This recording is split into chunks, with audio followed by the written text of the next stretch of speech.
Hey everybody and welcome to the Bullshit Party. And in this one we're gonna be taking a closer look at the Ubermacht CS1. Let's see if the new Podium vehicle is actually worth it. Starting off this quote-unquote review, I'll do something that I usually do at the end of the videos, and that's testing the interactivity of the vehicle. Or, in simpler terms, seeing what I can open on it. No surprises here, on the CS1 you can open both doors and the hood, which is located on the back, and you cannot open the front.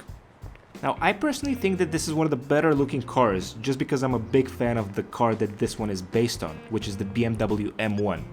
Actually, I think this is a mix between the M1 and the new i8. But I want to know what you guys think. What real-world car do you think this was inspired by? Let me know in the comment section down below. And as we're making our way to Los Santos Customs, it's very important for me to point out that this is a rear-wheel drive car. See? Other things that I find interesting about the car is that it's a coupe, so only two people can be in it at the same time, so it's not very practical. And it costs $1.6 million when you buy it new from the store. But you don't need to buy it new for this week, since it's the Podium vehicle, and if you want to learn how to get it for free, I'm gonna post a guide right here on how to do so. Before we tackle the handling and the performance, I want to say I really like what they did with the sound of this car. It almost sounds like the Audi E-Type prototypes they had a couple of years back. Visuals and sound aside, this is my first time driving the car because it didn't really look appealing for 1.6 million. But I can already tell that when this car is upgraded, it's gonna be a complete beast. It handles very nicely and it has very nice power curve. So let's go to Los Santos Customs and see what we can do there. The first thing I do is go over all non-cosmetic upgrades and max them out. So max out the performance of the car. And just cause I don't feel like wasting 10 minutes of your time, I'm gonna make a small time lapse of my entire experience in Los Santos Customs, and this is the result of my efforts. What do you think? Do you like the car? Rate it in the comment section down below between 1 and 10, 1 being a complete pile of crap, 10 being awesome. Go away, Brucey. I personally think that the two colors complement each other very well. Now enough about that and let's talk performance. As soon as I started accelerating with the car, I noticed something very peculiar. The car felt almost glued to the road, even though it's a rear-wheel drive car. It doesn't even do the regular burnout thing that all cars do when you give them max throttle when they're completely stationary.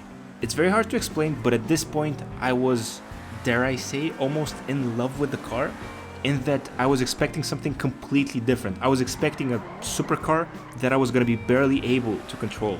But what I got was an extremely powerful car that was glued to the road. What I did here was I intentionally wanted to make the car slip, but I couldn't. It's had so much grip. I'd say the car feels more like a tank than a sports car, and I mean that in a good way. When you're trying to make a corner, it almost feels like an all-wheel drive car, unless you intentionally let the tail slip. And after that, of course, I wanted to see how it's gonna do off-road, even though it's not meant to go off-road. And I'd say the results here are satisfactory. It's not meant to go off-road, but if you need to, it can go off-road. I have to say, I'm extremely happy that Rockstar chose this car for this week's Podium vehicle, because otherwise I never would have bought it. I never would have spent 1.6 million to get it. But now that I've experienced it, I would totally suggest you go and get it for yourselves and take it for a test drive. See if you like it as much as I do. And just like any other quote-unquote review that I've done before, I'd like to end things with a bang. Basically seeing if the car is armored or not. And I do this with a single sticky bomb to the window. So let's see if the CS1 is armored.